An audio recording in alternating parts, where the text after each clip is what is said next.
All right, we are live. How you guys doing today? Knock, knock, what's that? It's at the cabin. And that's probably the most entertaining bit out of that you're going to get from this. How do I get in this cabin? So Where am I? Why is this cabin so important? What is its purpose? Why did it have to show up when I showed up? What is this movie? Look, last I knew I was at a theater. Why am I at a cabin with you two? Can I go home? Why is Batista here? Why is he staring at me that? Like, that's very violating, Batista. Please don't. Don't catch grasshoppers with me. I don't trust you. I don't believe he's a second grade teacher. I don't believe that Leonard is a second grade teacher. I'm an elementary janitor. I don't believe he's a second grade teacher. I would have believed John Cena was a second grade teacher, not Batista. My name is Chris Hansen. Please take a seat over there. Hi guys, welcome to the Popcorn Talk podcast, where we talk about movies, media, and all other variations of such. I am Dr. Squiggles, along with Handsome Cat and Bat Kai. Yo. Let's talk about this. Let's talk about that. Let's talk about that. What, an elementary school custodian? Yeah, that's true. So, yesterday, we watched A Knock at the Cabin, Nite Shyamalans' most recent work. And, yeah. And that's a movie. Recent it is. It's very evident it's a M. Night Shyamalan piece. Honestly. And I mean, don't get me wrong. I liked Signs. It's one of my favorite movies. Or was it? What did it remind me of? What was the one with Mark Wahlberg? Oh, The Happening? It kind of felt like The Happening a little bit. The Happening was retarded. I still get like laughs out of The Happening though, but this one was kind of weird. So bad. It's like, you're gonna kill me in my sleep. What? No. I've seen better acting in porn than that movie. You're not wrong there. He was just talking to plants. It was the plants, and then they start talking about hot dogs for some reason. Hey, but you know what? In porn, they actually got some funny stuff in there. You gotta admit that. Yeah, sometimes they actually take this dumpy. No, not even. Fucking one of the ones I saw that was recent. It was just as close as the one with the lifeguard in the bathtub. It was this isn't a pool. This is a bathtub. She was like, "Help me! My hand's stuck in the laundry machine." How'd you do that? How'd you not do that? How'd you not do that? What's wrong, step bro? What are you doing, step bro? What are you doing, Batista? Dude, that's how I felt literally in the first 5 minutes of this movie. Randomly, you got the little Asian girl who's debatably one of the best parts in this movie. When? Yeah. Yeah, When. That's right. And she's out there catching grasshoppers. She's doing her own little, like, would you call it a biology experiment kind of thing? Although it wasn't even for school. She was just doing it just because she was curious. Which she was curious. She was teaching herself. She was learning, which is cool. And she was a 25-year-old within a 4-year-old body. She was too smart for her own good. God, it's children of the corn. Yay. And then she's just hanging out there, minding her own business. Then you see this... You see Marcus Phoenix walking up in a fucking suit and tie. It's just like... Yeah, just bulked up, yoked, wrinkled old Bane-looking bastard. Claims to be second grade teacher. I hope to make friends with you someday. Yeah. I love little girls. You're gonna have to make a choice. Be friends with me or die. Well, no, he was just like... I love grasshoppers. I hope to be friends with you. You're good at catching grasshoppers. Can I help you? I used to love I don't talk to strangers. Most unrealistic thing that you said in this movie. You want to say it? I don't talk to strangers. Which one is that? Catching grasshoppers. Oh, yeah. How it was way too easy for them to catch those goddamn grasshoppers. Dude, for real. He was just stroking, like, at the end of, what was it, Gladiator, when Russell Crowe's in the field of reeds. Yeah, when he's, like, just grazing the reeds, and then all of a sudden grasshoppers just stuck right there. I have caught grasshoppers many a time in my childhood. They bounce. They run, they leap. Sometimes they even talk if you're tired enough. Yeah. But... I've seen one talk. I've seen James and the Giant Peach. I was just about to say Giant Peach. I saw A Bug's Life. I think you're talking about Jiminy Cricket. Yeah, that too. Bro, we were about to go see Puss in Boots. I mean, he's in that movie. We tried to go see Puss in Boots, but after a month and a half, the movie's still selling out theaters. So we're just like, you know what? We'll see that at a different time. We'll see A Knock at the Cabin. And my whole thing after this entire movie is, was this movie good? It's weird because, like, in the first few minutes, I think it could have been good. Well, dude, the first few minutes, the opening shot outside of title card. Yeah. Outside of the title sequence, you see a grasshopper face. I'm like, fuck, they tricked me into Jurassic World Dominion again.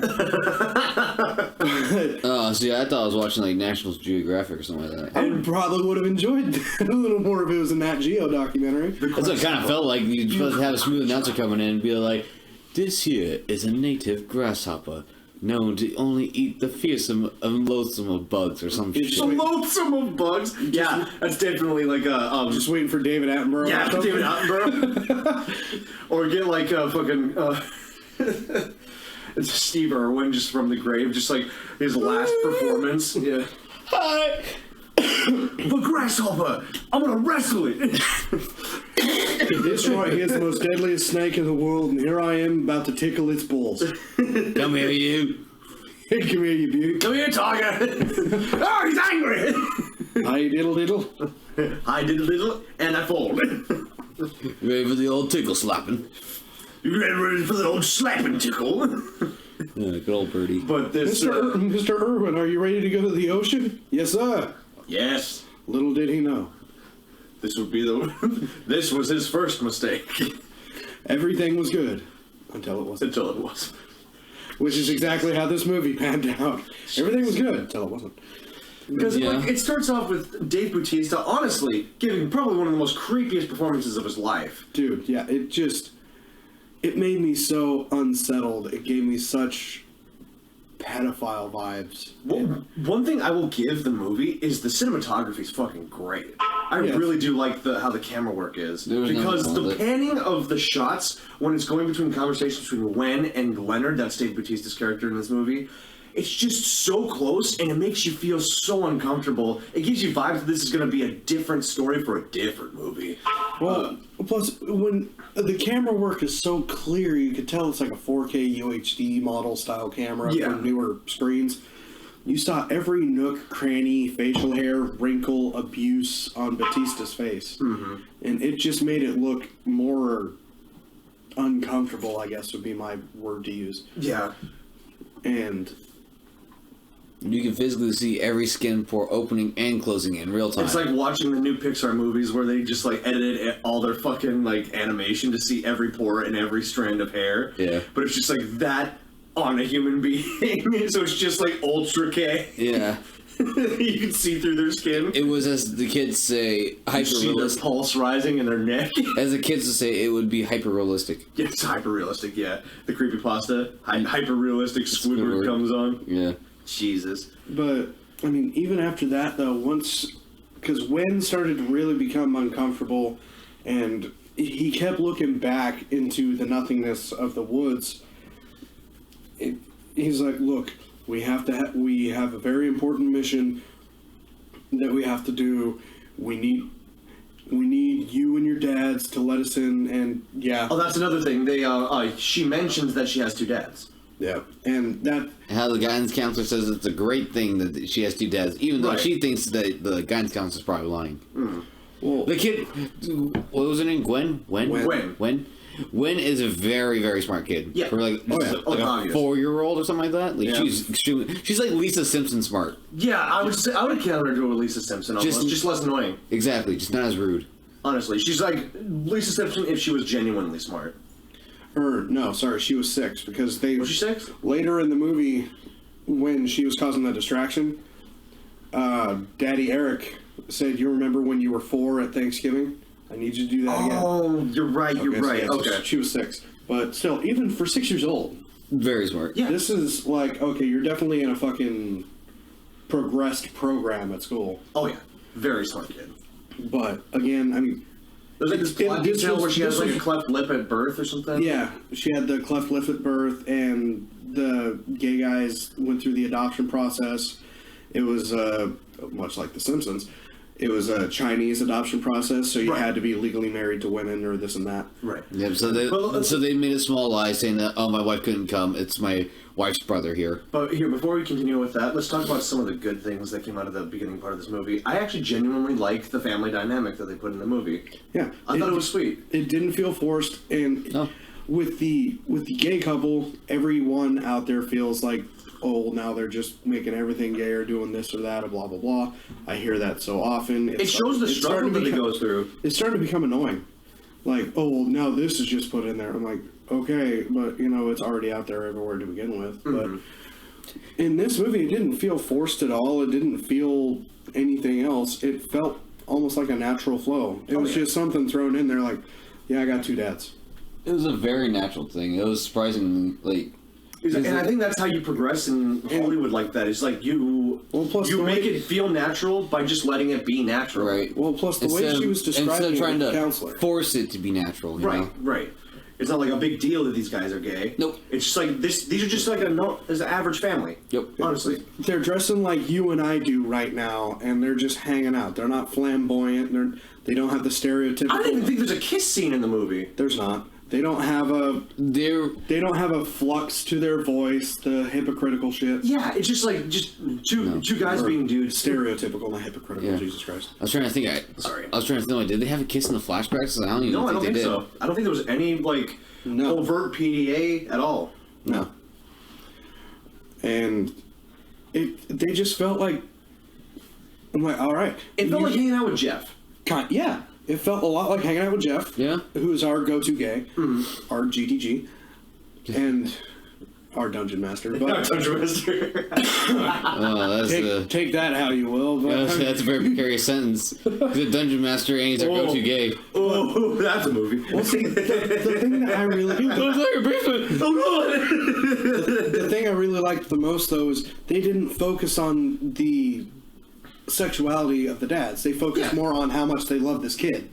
Right. And to progress for a better shot to put them in the light to where people aren't going to bitch like, well, they didn't overly sexualize themselves. Right. They aren't making out like in a Marvel movie or something, or in any other horror movie for that matter, to where they're going to try and push a boundary and make people uncomfortable. They just they exist. Honestly, one of my favorite scenes in the movie isn't even one of the big parts of the movie. It's just a little detail when they get to the cabin at first and they're walking by the dock and they're just having this whole family dynamic and they just have fun. They go run and jump into the lake. Like, they still have their normal clothes on. They're just jumping in the lake, just having fun.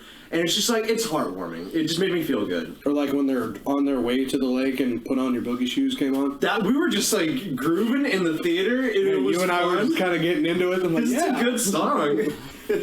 I will say the one thing that was a little forced. It wasn't that the fact they were gay. It was the fact that, because they're gay, this is why we're being hunted. Oh, okay, so there is that. Because they keep thinking these guys are just homophobics and they just want to kill us. It is only just the one guy though. He felt like they were targeted. And he says it a lot. But Eric is the one that's and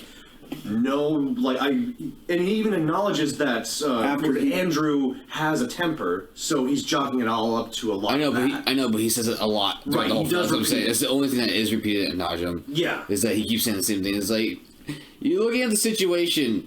It's not obviously because of that. Right. He's but he's still trying to. The only one that was homophobic was Ron Weasley. Yeah, but then he did say that it was well, here, let's get back into going into the narrative. Back to the story. Let's try and progress through the story of this before we pick it apart. Mm-hmm. So after he was talking to Wynn ends up running off to Eric and Andrew, yeah. Saying that, hey, Daddy Eric and Daddy Andrew? Yeah, hey, we got these creepy guys out there saying that they need to be into the house, that they need our help, and we can only do it like this. Come on! And these four bad people will do something. They're gonna shoot me. And then they end up getting into the house, and you hear Batista knock on the door. And you're like, we have this Daddy Andrew or Daddy Eric? I was like, you have a lovely, smart daughter. You should be proud. He's hyping up the daughter. He's talking like he knows everything. And we're on a special mission. We really need to talk to you. This and that. And then they make the Jehovah's Witness joke that made me look directly at me. Fuck yeah. And I'm like, I know how hard you knock. I've seen the calluses on your knuckles. And what perfect name for the movie, Knock at the Cabin. It's Killer Jehovah's. Jeez. I thought I had left that part of me behind, but no, that's always going to be a part of me. Don't worry, every 12 years there'll be a new movie about you. Every 12 years there's going to be a new witness joke. Yep. Well, because how often's the Jehovah Convention? It's every year. It is honestly every year, yeah. I think you got a decade there. Or I think so. I can't remember if it's still going on, but I haven't been there since like I was in high school. All right, so that's confirmed. One joke per dozen years. Yeah. I mean, hell, there was a joke about Jehovah's Witnesses in Reno 911. Yeah, but Reno 911's funny. Yeah, fair. I can't think of a single Jehovah comedian. Or is it? Because it would be sinning against God. Well, all it would be was now our knock-knock jokes. Oh, man. See, then you guys are just a bunch of squares. Just like those doors. I'm a rhombus and you know it. Just like those doors, you're a bunch of squares. But then... Every rectangle is a square, but not every square is a rectangle. You shut up. It's all then four they sides. keep progressing to knock on the door, try to bang in. Eric and Andrew start hearing the voices of the other people that you have one last chance to let us in or we will force ourselves in. And then they start locking all the windows, doors, and all the other shit. You see them have their own custom-made weapons, like pipes with sledgehammer heads chained to the bottom of them, or Let's go axes through with the weapons, pitchforks. because I think I can remember a few of them. Because, like, Ron Weasley, he's in the movie, by the way, he has this, like, weird pick combined with, like, a sledgehammer sort of thing. It looks like a maul. No, I thought It looks like a really big maul. I thought it was a pick with like a fire axe. No, that's Dave Bautista's weapon. Gotcha. He has, like, a pitchfork with a fire axe. Yeah. Okay. And then, what was it, the black chick has this sledgehammer with like a pickaxe at the end, but it has like a chain connected to a sledgehammer head.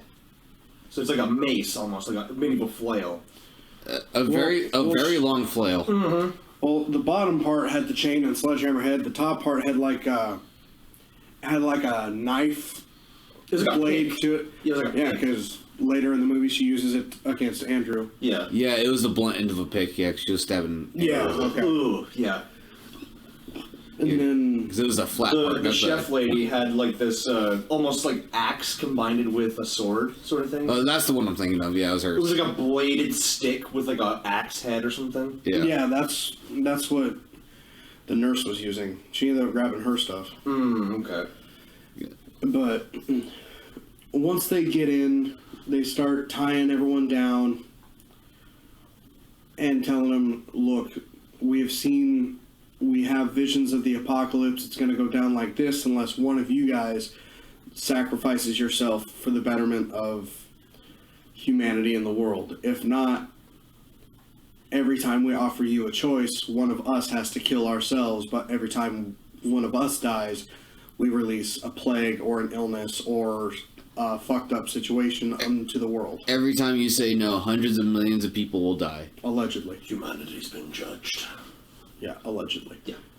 But and then the first time they say no, unfortunately Ron Weasley was the one taken out.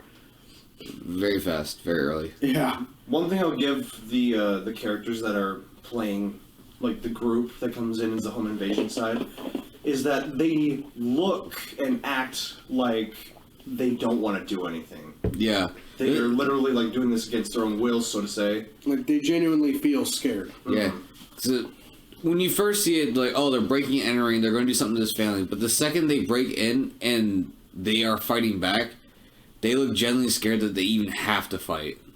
In general. Like, Ron, I feel bad for calling him Ron Weasley all the time. His name is Rupert Grint. Rupert Grint. Rupert Grint's character, honestly, like, he's like hostile, but holding back hostility because he knows that he doesn't want to do anything bad. And then, like, once it does come down to his turn to die, he's genuinely terrified. Well, they all were, and that's what made me really kind of feel for him. It was one of those where you didn't know who you wanted to root for situations. Right. Because they were genuinely there to try and be nice. They were helping them. They were feeding them. They were taking care of their needs within reason. Mm-hmm. And They're being really nice to to Wen. oh yeah, they were all being nice and going over a couple different things, teaching her how to cook or what medical things could do. That's why everyone was thinking that these guys were part of a doomsday cult, where they're trying to induct these people or something. And also, if you want to try to remember the character's name, very convenient. Ron, Rupert, his name was Redwood in the movie. Redwood, okay, yeah. Yes. Lots of R's in his names. But then, that's not really his name, is it? Nope. It did start with another That's R. later, though. It did. Redmond. Redmond, there we go. I would say it did start with another R, his actual name in the Redmond, movie. Washington. visit. No. Well, I mean, like his actual name in the movie. Yeah. It was also like started with R2. It's like, Well, also before O'Bannon, that's what his name was. His name was O'Bannon. Rory O'Bannon was the real name. Rory O'Bannon, there we go. But before even any of them died, they tried to make them more comfortable. They were telling them who they were, what their real names were, what they did to try and build connectivity. Mm-hmm. The line cook woman, I can't remember her name, unfortunately. I can't remember. I think it was it Ashley? Or No. Adrian. Yeah, Yes. Adrian. You had Adrian, who was a line cook. She had a son, and she was having visions of her son being Charlie, burned alive. yeah, baby! And she Of her lived son being in burned alive and hearing the screams, and it was. Nashville, Tennessee. Yep, she lived in Yep. Nashville. Working at a Mexican restaurant, I believe, right? Yep, she was Yes. a line cook in a Mexican place. And you had the registered nurse. I want to say her name was Shannon. I think it was Shannon. Yep, you got that. Believe so. Good on you, because I couldn't remember her for the life of me. I don't know You why. don't remember the black one. Jesus. I feel bad. I'm sorry. How fucking dare you? How fucking dare you? Sorry. You remember Ron Weasley, I but remember no. Ron Weasley. I remember fuking because Leonard they said like a billion times. I was saying, Fucking- I think- Leonard's kind of hard to forget. I was like, Leonard's like the one who stuck to my fucking brain at this point. But Forget everyone else. Shannon, because after they ended up knocking Eric, it was Eric over, and he hit the back of his head. He became concussed. Yeah. She was taking care of him. She was making sure he was all right. She was making sure that Wynn was okay, and anyone who was hurt was well maintained. But every time that one of them died, and they would watch the TV to show the newscasting of the new bad thing that was going on, like I was saying in the car last night, it felt a lot like arguing with like a COVID person or an anti-COVID person. You would have details, you would have what you felt was proof and everything that made sense in the world, but on TV it would be something different. Excuse me. And that's where it's like, well, are they wrong or are they right? Right. What's going on? And then the lawyer dude, Andrew, he's like, he keeps looking at his watch constantly. He's timing this to where he can kill one of them, then turn on the TV because he knows what's going on, because he was paying attention to the TV, and they're all pre-shown newscasts. Yeah. And like, the first earthquake was 4 hours ago. They knew all this, so they were using that as an excuse. And then the virus that they were showing out in South Africa, that was already done a couple of days ago, and he knew about that. But you have to remember, the first earthquake was 4 hours ago. The second earthquake happened just moments later, right after that. Yeah, on the They did have a breaking news. Yes. yeah, like it was what, right off the Oregon coastline. Yeah, it was like Yeah, it was hitting Seattle, Oregon, and what are the islands coming California. off of Alaska? Hawaii. No, the islands coming off of Alaska, like at the top. Oh, It's that big line of islands. I think It's that's from that area. I think that's called Russia. I'm Russia, Jesus Christ. It's like Well, once upon a time, you're not wrong. But and The junk about Anatolia Islands or I don't fucking know. I can't they weren't remember. coming from up there though. That's not the point. It was like it was going to hit British Columbia and then basically the Pacific Northwest.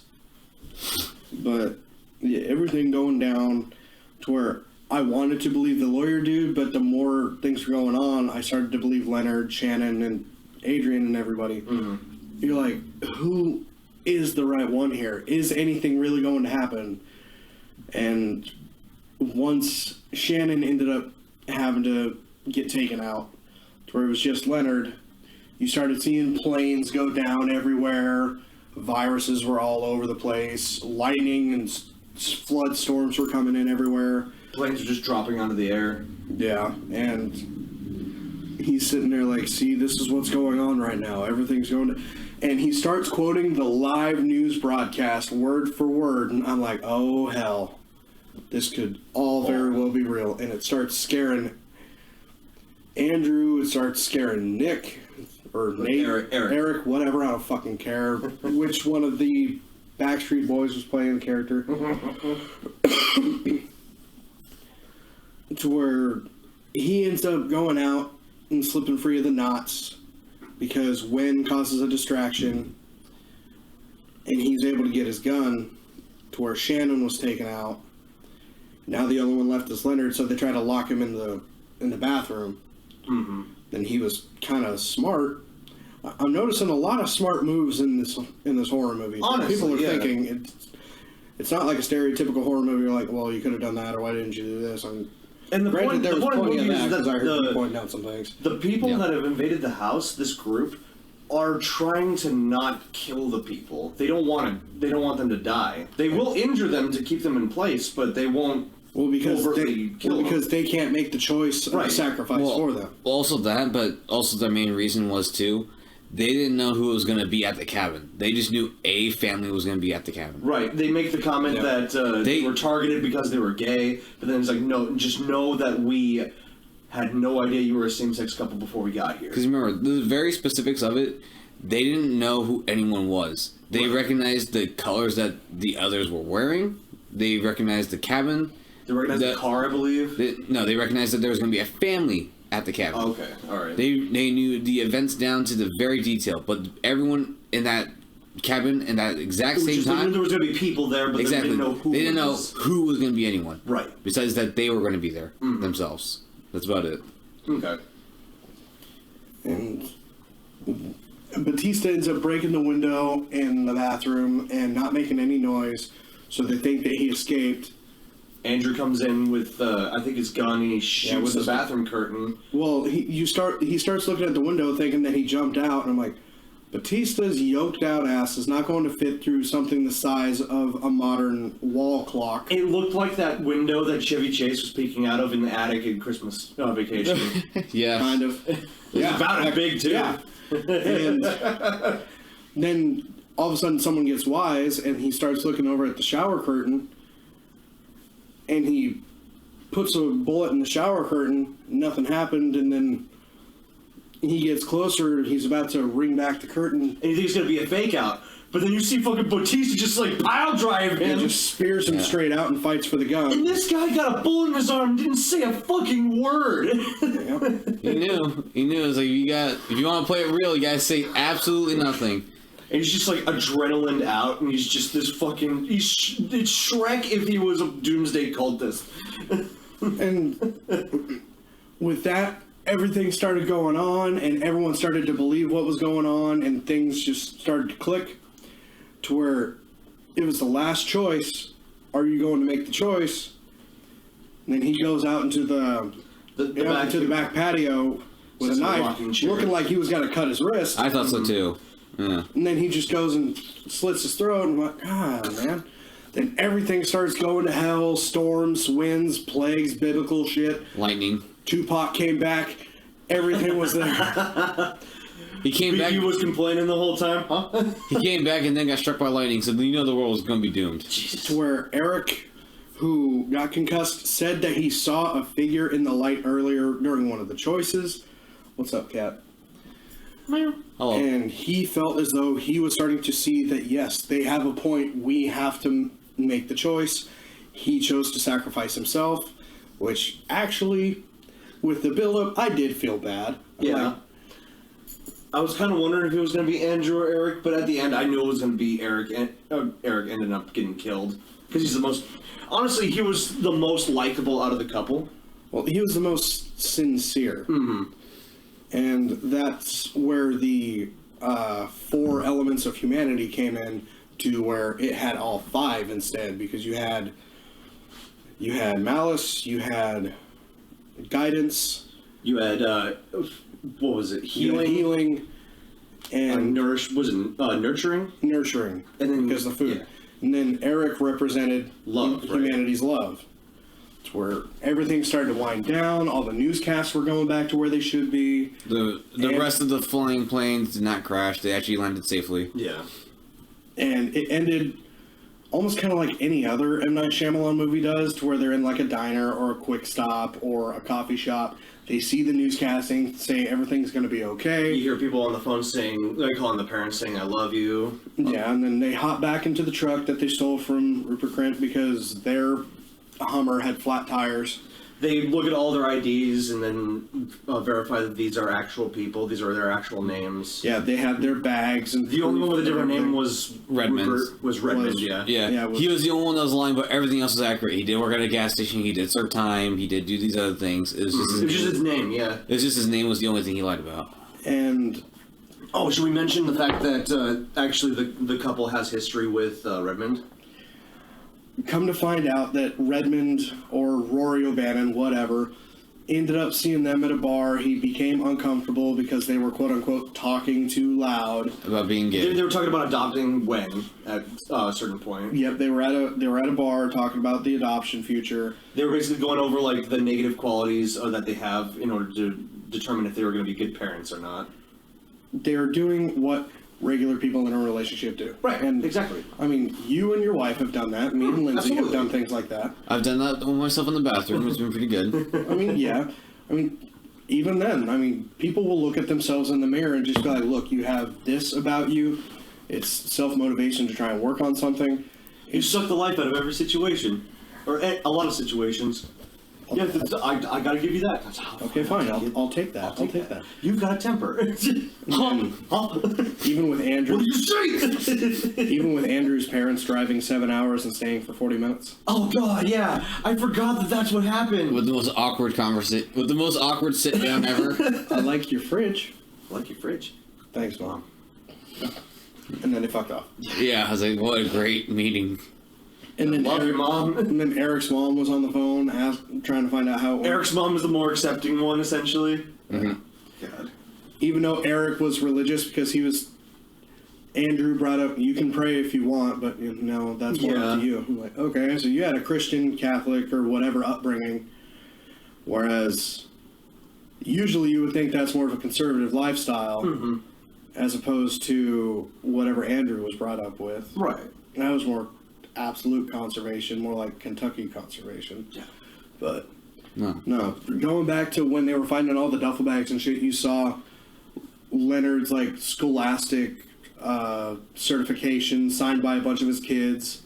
You had a picture of Adrian with her son, which really kind of made me sad. I was like, well, I think fuck. you see Shannon's medical badge or something. Yeah, you saw Shannon's RN badge and all her shit. I'm like, fuck, man, these people really weren't lying. They were all there. And then You saw O'Bannon's like work ID.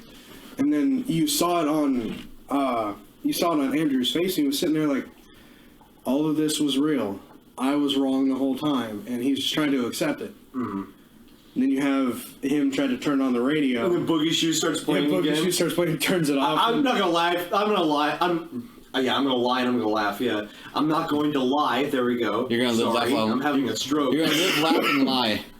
I laughed a little bit when that happened. I was like, God damn it. And then he turns it off. Then the kid turns it Gwen on. turns it back on. Because she's trying Then she turns it off again. Because the whole point was that she was trying to turn it back on so she can comfort the dad, but then she realizes that this is the wrong time for that. And then he turns it on because he knows what she's trying to do, so he's trying to build something with her. Right. And they have this like flash forward essentially to like their future, and it's sweet. She's like 25 and like I think she's a lawyer or something. Like, she's practicing in his firm. And they work off of that. They're going to a It's lunch like date or showing that something. they have a good relationship after all this trauma, essentially. And then even after she grows up, she's not like, oh, she doesn't stop asking questions because she's not a kid anymore. She's still asking questions. She still wants to learn more about the world because she doesn't know everything. Right.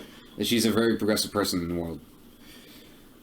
And then that was basically the end of the movie. They drove off listening to Boogie Shoes, and Where it's implied that he is encompassing all of the 5 traits that they've gone through this whole time, almost like the stages of grief, but in a different way. yeah. Where it's like he knows he has to guide when he's going to provide her with nurturing and love and health, and just make sure that she grows up okay, essentially. And all this being based off of a book, and the book I've never heard of, but I'll have to try and find it. I want to what see can if get Leonard through. is actually built like a brick shit house in the book. Watch him be more like Leonard from Big Bang Theory. Skinny nerd. Skinny nerd from I Know What You Did Last Summer. He's not even Like, yo, skinny. wait a minute. Leonard's supposed to have hair. He's supposed to be Jewish. Wait a minute. Why is Leonard built like Shrek in the movie? He's got a 6-pack of dumplings around his waist. Huh? But overall, with that being the movie, it really made me leave with the same question, like, was this movie good? I can't say it was bad. I know I can't say it was good. I can't really say I was disappointed that I saw the movie. It was something that took my time, but it felt rushed in a lot of situations, but it drug in some areas. Yeah. It felt like it was a movie of all time, but I'm not mad that I saw it. I'm happy that I saw it, but will I watch it again? Probably not. Probably not. It is very unfortunate. It is probably the most 5 out of 10 movie I've seen in a good minute. It was very split down the middle if I liked it or not. It's also the same thing I told Kai, too, that it's been a while, too. I've seen a movie that has a bittersweet ending. Right. Yeah. It's been a good minute since I've seen a movie have an actual bittersweet ending. Yeah. You either get an ending that's always like really bad, or you get an ending, which most movies do now. It's going to be a good ending. Just super happy. It's Unlike The Fog, which I think The Fog did it better, but... Well, hold on. Are you talking about The Fog, or are you talking about The Mist? Where Thomas Jane was in the truck and... The Mist, there we go. Okay. I'm sorry. Yeah, the Stephen King movie. Yeah, that's The Mist. Dude, that movie fucked with me with that ending because he had to shoot his kid. Yeah, and it's a question of, like, if the police would have gotten there before he had shot the kid, or if it was, like, requiring him to shoot the kid. Well, see, and even worse, he was the last one in the truck to have to off himself, and right as he put the gun up under his chin, he saw all the military forces coming in, and all the monsters were going out. What it was, he had one bullet left. It was either kill the kid or kill himself. And if he only waited a couple minutes, all the military came in. And he didn't have to shoot everyone in that car. But that's the thing, is that it's never implied what was supposed to happen. If the reason why the military came and the mist disappeared was because he shot, like, either or because of him having poor timing, essentially. And I chalk it up to poor timing. I would chalk it up to poor timing as well, but it's interesting to have this, like, Lovecraftian sort of detail in this movie and not have it have, like, a weird sense of ironic conclusion. I don't know. Well, see, and it's funny that you bring up Lovecraftian because that was another thing that I brought up in the car on the way home.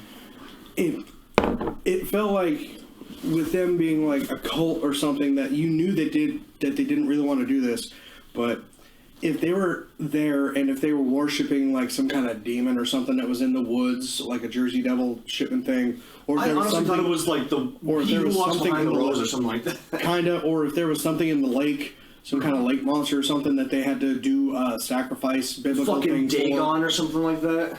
or fucking anything, that to me would have said more. Maybe it's just because it's so realistic and it's something I see so much with the Doomsday Preppers, which was a joke that was in the movie. It's like, you sound like every other Doomsday Prepper on every other corner in every other city.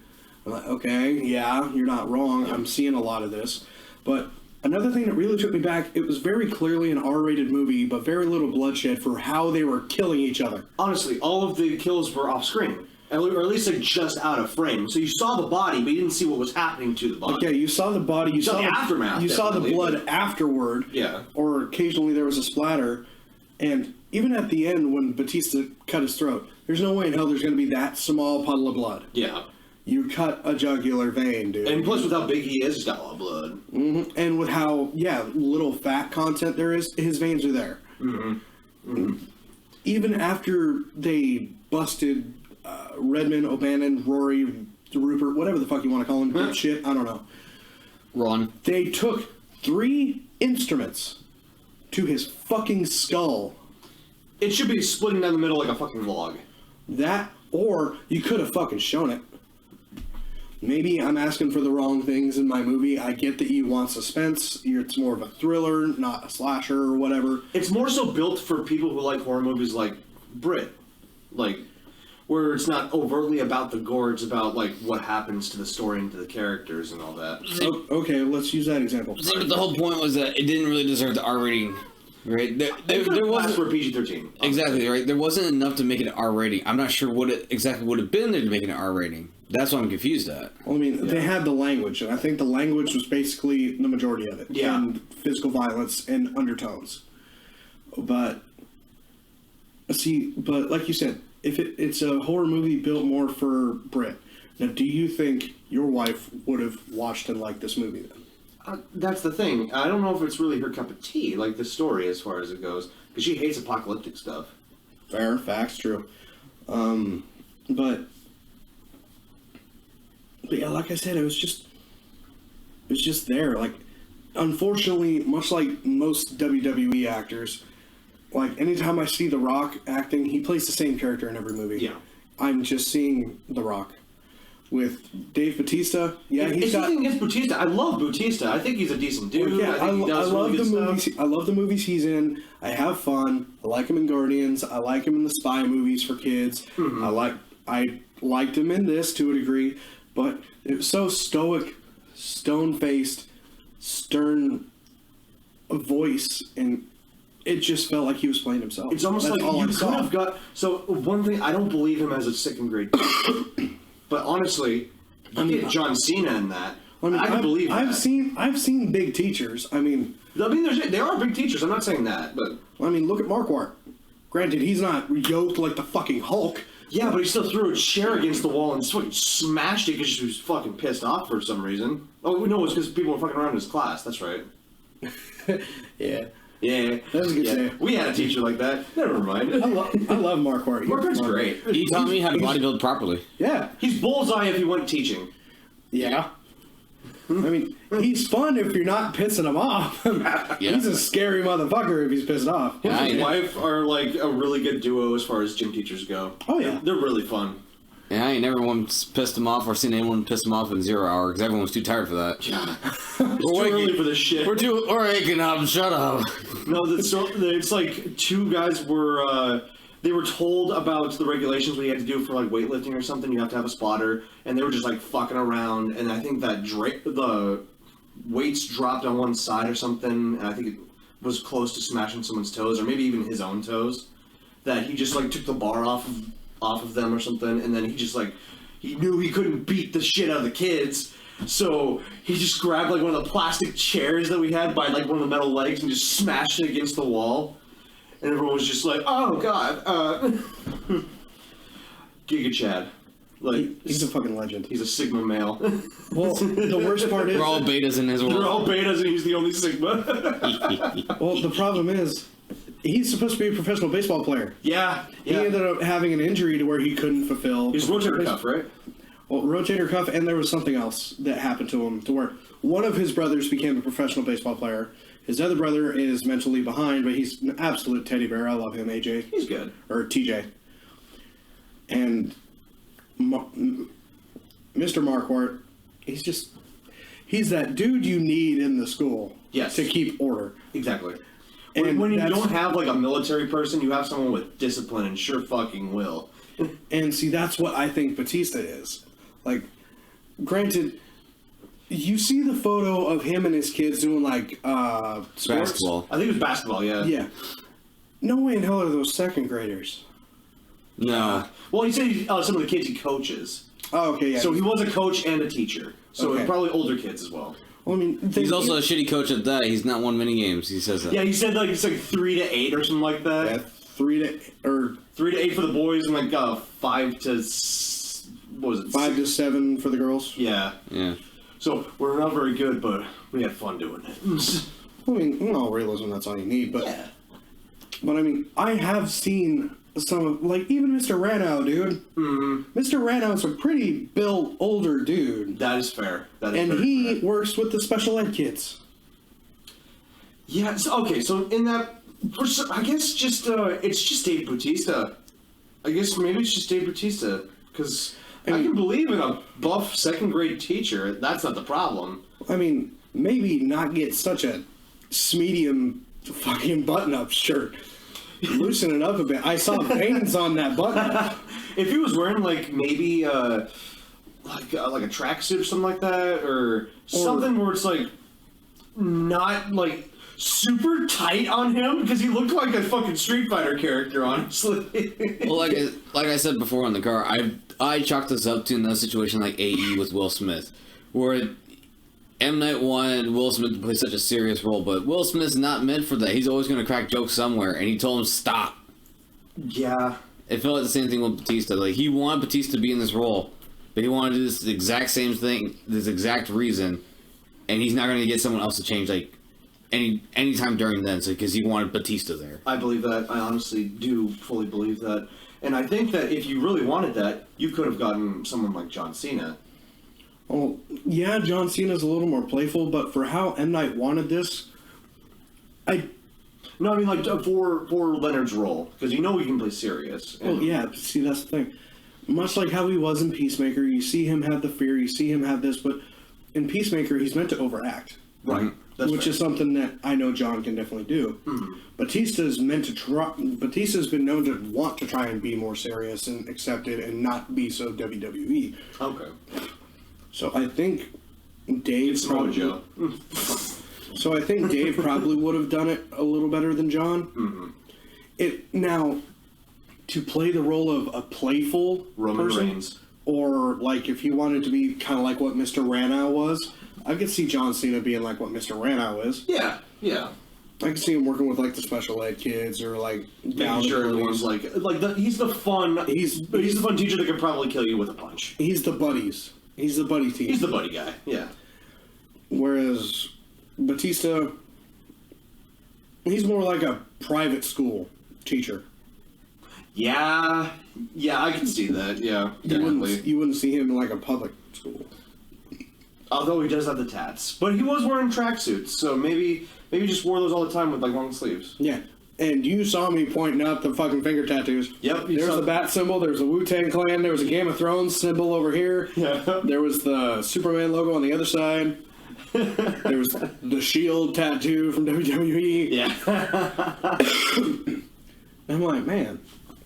But overall, I can't say you could have really done anything to make the movie any different because it was an M. Night Shyamalan vision, and especially since I've never heard of or read the book. Right. Same. I'm kind of curious to like either listen to the audiobook or like actually pick up the book and read it. Yeah, we'll have to find that.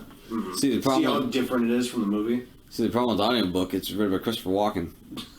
That right there would have made that movie genius. Oh, it's so hilarious. Oh my god. And then he walked up to He walked up to the door and he started knocking on it. He started- How peculiar. The girl started screaming, "Mom, Dad, we gotta get going." Mom. We Dad. don't have a single homosexual bone in our body. That kind of sounded more Travolta-ish. Yeah. It's all the Looks same. Like. It works all the same. God. But honestly, for what the movie did, I kind of wish they kept it open-ended at the end, where it was like maybe the stuff wasn't real, but it was the fact of the people involved in everything were shown to see that it was kind of real. Maybe shown like a little bit more like negative faults in each other. Maybe they, I don't know, some other sort of story plot. For some reason, I don't know why, it just feels weird to have it all be real at the end. Especially for M. Night Shyamalan. Well, see, that is M. Night Shyamalan, though. Yeah. Everything's got to have a twist. Everything's got to be, oh my god. Well, Oh my god. like the couple of problems I pointed out in the car, I'll repeat it with Kai. The problem with it is that the first thing they say, hundreds of millions of people will die. It didn't feel like hundreds of millions of people were dying. It felt like thousands were dying, at most. And the second biggest problem is you set the stakes so high. How many planes fell out of the sky? Well, again, you set the stakes so high and going, now you have to kill one of your family members.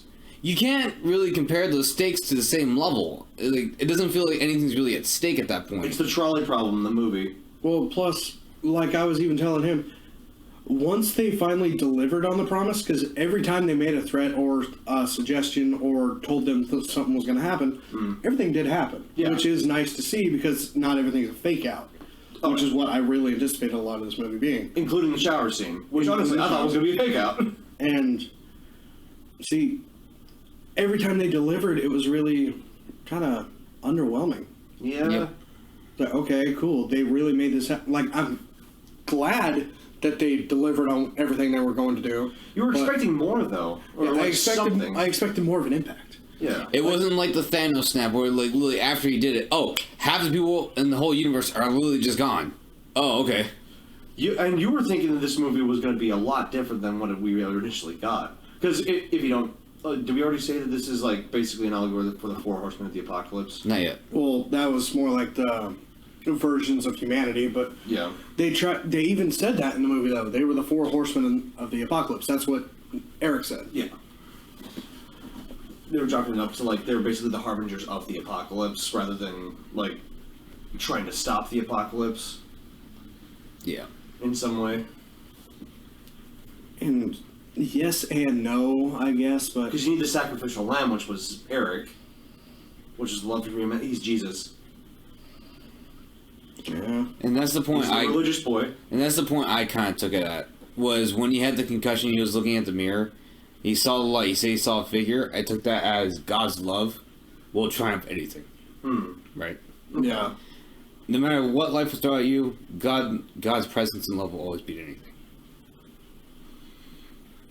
Okay, I can believe that. I could honestly see that.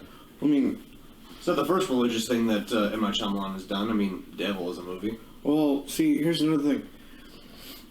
He left it as... Because just with him saying that and how you're taking it and how I originally took it, it's definitely a modern art style piece to where you look at something, everyone's got a different version of it. Mm-hmm. Like if you listen to a song, everyone thinks a different meaning of what the song's about. Of what boogie shoes. And we looked at this and we took something out of it, but we can still agree where this movie lands on our scales. Honestly, But- yeah. There's just a vibe about it that for some reason it just lands kind of mid. Like, it just, yeah. It seems like there should have been something else in this movie, but none of us can really know what.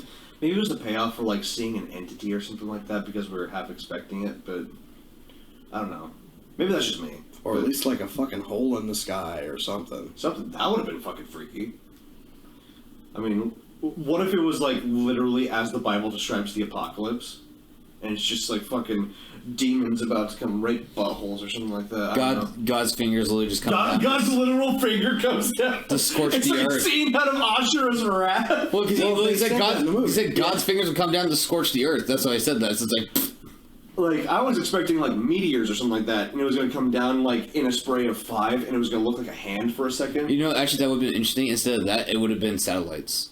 Satellites would have been interesting, yeah. Yeah. Which is like all of humans' communication was going to, and like the sky would go black. Essentially, like everyone's communication would be cut off. Well, see, I anticipated a little more, movie 2012 kind of thing. Yeah.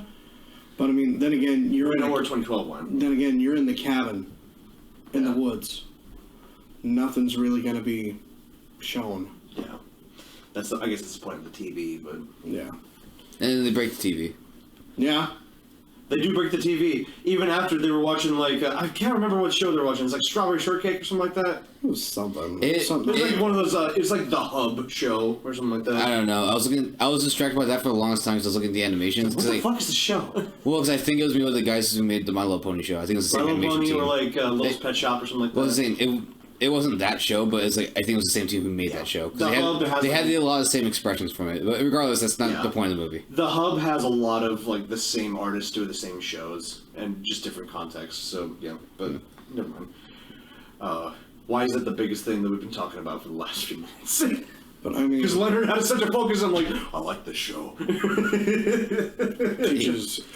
teaches empathy and acceptance. Look, all I'm saying is if they let Leonard live, he could have checked out Kiki's Delivery Service. Oh yeah, that's right. One favorite movie is. Oh, that was another thing that really fucking made me feel weird because he had a flower in his pen pocket that he'd given to her, and it was a gift.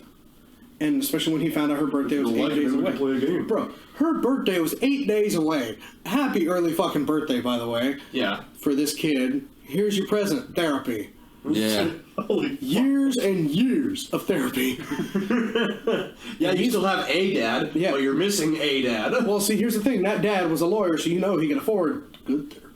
Yeah. And sue her if she sucks. But And if he's got good life insurance, he won't have to pay a dime. that too. Yeah. Well, hopefully he had. Legal. Yeah, hopefully he had good life insurance too, so he's getting a payout from Daddy Eric. Fuck.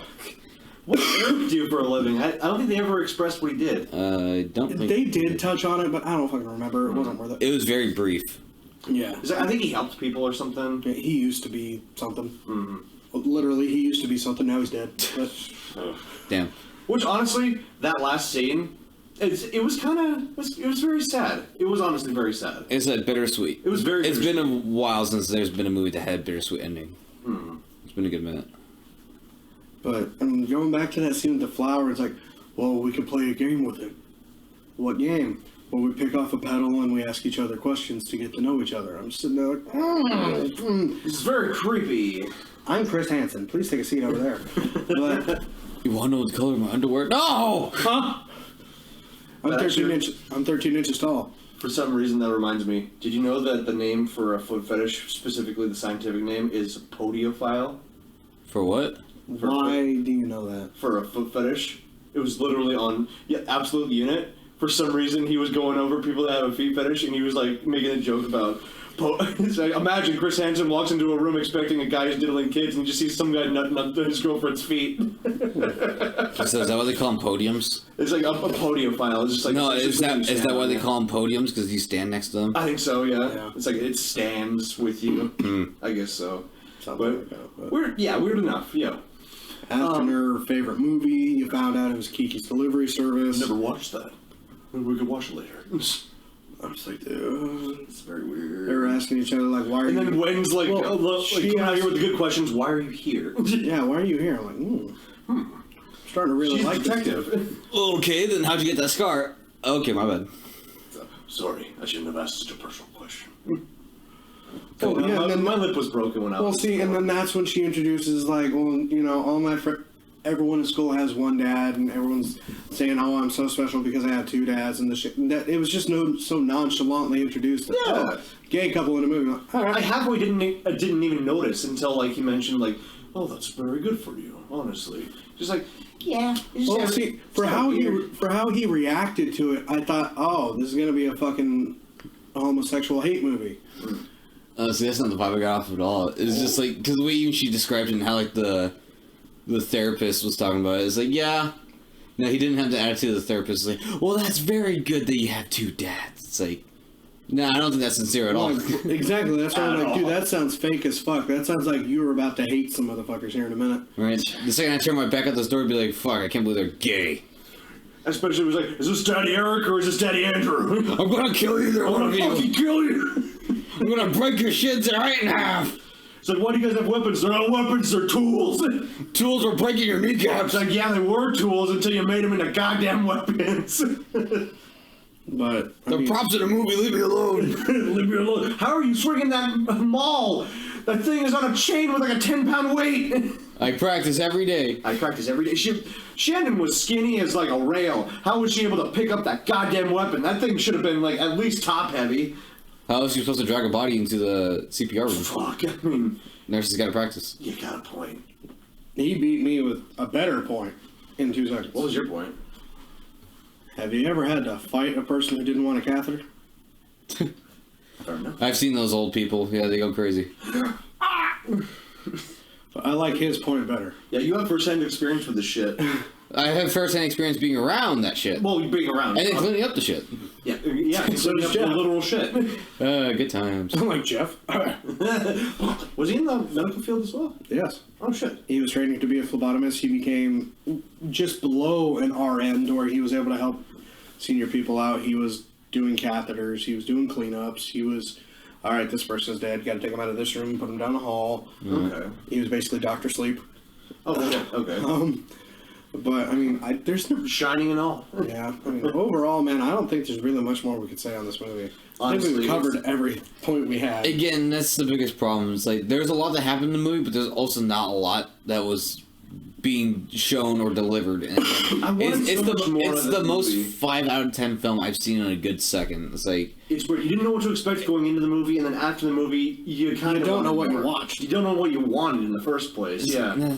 and for me, it's like, I knew what was going to happen. I heard the trailer so much, and the biggest problem, like I told these guys, You have to make a choice. hold on. Make a choice. Well, because I heard the trailer so much, but never saw the actual video for the trailer. I just kept hearing the audio. Same. I thought it was going to be a giant terrorist movie like The Purge or something like that. I didn't realize this was a knock at the cabin. I was like, huh? Wait a minute, this is that movie? Oh, okay. You have to make a choice. Like, it's literally like, I thought it was going to be the literal trolley problem, where they had, like, several people over here, like, one or a few individuals over here. Well, see, the problem was, it was the trolley problem, but what you didn't see at the other end was that it actually loops at the end, so it's still going to hit that other person on the roadway. You know? So, instead of saving 4 people and kill the one, you're still killing all 5 regardless. Oh, shit. It's like the, So which one do you want to kill first? Yeah. It's like the, what was it? The fucking, the hedonist trolley problem. It's like, you could save, all people at all times, but you won't do the sick loop-de-loop in the middle. Yeah. Yeah, exactly. Well, like I said in the car last night, too, I thought it was going to be The Strangers. Yeah, it did feel like that, honestly. Nite Shyamalans' take on The Strangers. And I think that would have been an interesting take, especially if, like, they have this whole cult mentality behind them. Maybe it is real, maybe it happens to be real, and they weren't fully sure themselves, but they were just going off of, like, the skin of their for teeth. how it went, and that is something that can kind of stick with me with this movie. It was outside of all the natural shit that happened in the movie, the disaster-wise. Everything was real. Everything felt real. It's not supernatural stuff that they did. Like, yeah, they got shot, but being shot, you can still survive and move things around. Yeah. You can be beaten, you can be tied up, you can get abducted, you can be in a place where no cell service is, and people can still kill your landlines. It felt real. Mm-hmm. These guys were covering their bases, and yeah, and like I said in episode 2 or 3 of the podcast with What Makes Good Horror, that is something that trips me out, because the more real it is, the more intensely felt I become, like with things like The Purge. But this, like I said, it needed something.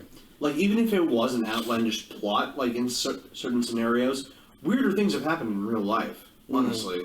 And the more real that you put the details into context, it's just, like, it grips you in a different way than just saying, oh, it's a ghost, or oh, it's a deity, or something like that. It's a very Scooby-Doo movie. It's a very Scooby-Doo. So it was something like Cocaine Bear trip you out since that was a real event. Fuck, dude. Well, Cocaine Bear didn't kill anyone. Cocaine Bear just died.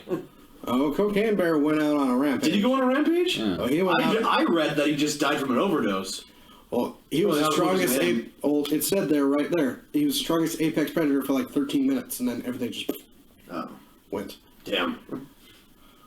I don't I think it was like shot multiple times. I think he was just operating off of pure adrenaline, I believe. probably And cocaine. And cocaine, yeah. but Forget that part. yeah, In Cocaine Bear.